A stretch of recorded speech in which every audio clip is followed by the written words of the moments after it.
Assalamualaikum warahmatullahi wabarakatuh. Alhamdulillahirabbil alamin wa bihi nasta'in ala umuri dunya waddin wassalatu wassalamu ala asrofil anbiya'i wal mursalin wa ala alihi washabihi ajmain amma ba'du. Pertama-tama marilah kita panjatkan puji beserta syukur kehadirat Allah Subhanahu wa taala. Shalawat beserta salam semoga tetap tercurah limpahkan kepada junjungan kita yakni Nabi Muhammad SAW. Dalam kesempatan kali ini insya Allah saya akan menyampaikan sedikitnya materi tentang macam-macam najis dan cara mensucikannya. Sebelum ke macam-macam najis dan cara mensucikannya, kita perlu tahu apa itu najis. Menurut bahasa, najis adalah sesuatu yang menjijikan, sedangkan menurut istilah adalah suatu benda yang kotor yang mencegah sahnya mengerjakan suatu ibadah yang dituntut harus dalam keadaan suci seperti sholat dan tawaf. Menurut syara, najis adalah sesuatu yang dianggap menjijikan yang mencegah keabsahan sholat seandainya terbawa atau mengenai badan maupun pakaian. Najis pada umumnya terbagi menjadi dua. Yang pertama najis ainiyah dan yang kedua najis hukmiyah. Najis ainiyah yaitu najis yang masih memiliki rasa, warna, dan bau. Sedangkan najis hukmiyah adalah najis yang tidak memiliki sifat-sifat najis yaitu rasa, warna, dan bau. Jika dilihat dari berat atau ringannya najis, maka najis terbagi menjadi tiga. Yang pertama najis mukhafafah, yang kedua najis mutawasitoh, dan yang ketiga najis mughaladoh. Najis mukhafafah adalah najis yang ringan hukumnya, seperti air kencing bayi laki-laki yang belum berumur 2 tahun dan belum memakan apapun selain ASI ibunya.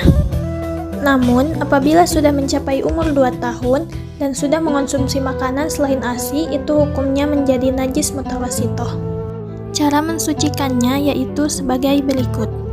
Pertama-tama, kita membersihkan dahulu bagian yang terkena najis menggunakan lap atau tisu. Kemudian, beri percikan air kepada bagian yang terkena najis.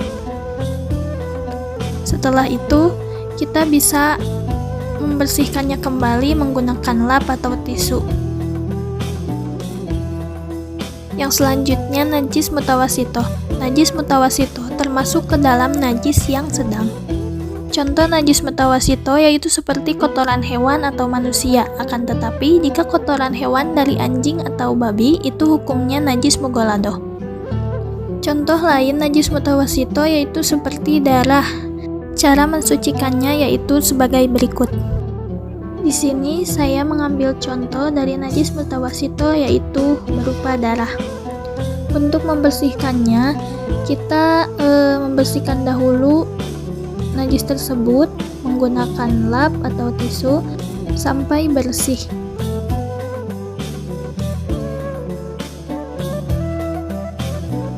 Lalu siram menggunakan air bersih kepada bagian yang terkena najis tersebut.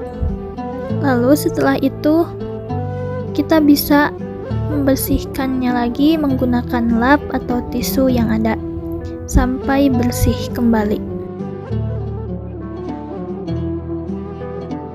Lalu yang selanjutnya ada najis mughaladoh. Najis mughaladoh sering disebut dengan najis yang berat atau besar.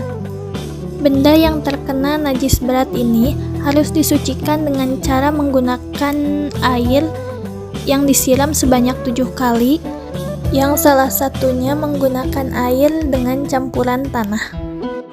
Kemudian contoh najis mughaladoh yaitu najis yang berasal dari anjing dan babi, termasuk kotoran dan air liurnya. Cara mensucikannya yaitu sebagai berikut. Pertama-tama kita bersihkan dahulu permukaan yang terkena najis sampai bersih, sampai tidak ada sisa kotoran yang menempel. Setelah itu, permukaan yang terkena najis disiram dengan menggunakan air yang dicampur dengan tanah. Kemudian disusul dengan menggunakan air bersih yang disiram sebanyak 7 kali. Setelah itu kita bisa membersihkannya kembali menggunakan lap atau tisu sampai bersih.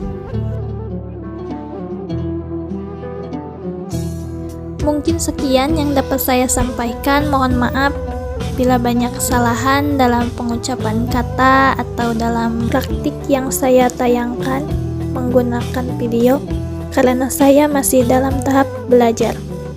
Cukup sekian. Billahi taufiq wal hidayah. Wassalamualaikum warahmatullahi wabarakatuh.